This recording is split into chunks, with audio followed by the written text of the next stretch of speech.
इस साल महाकुंभ की सदियों पुरानी परंपरा युवा जोश की एक नई लहर के साथ जीवंत हो उठी। प्रयागराज में हुए महाकुंभ में बड़ी तादाद में जेन जी इस आध्यात्मिक सफर का हिस्सा बना। जेन जी यानी वे युवा जिनका जन्म 1990 के बाद और 2010 से पहले हुआ है।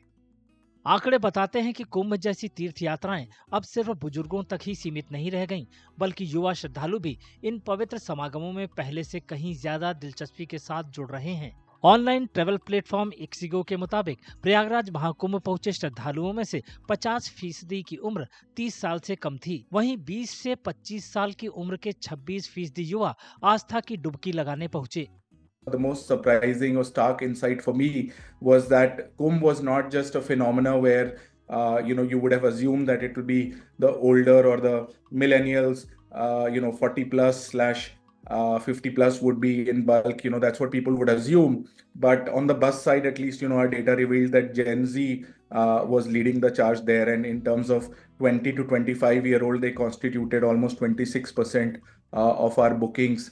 And if we look at less than 30 years old, then almost half of the bookings came from Indians who were less than 30 years old who were traveling to that region during the Kumbh.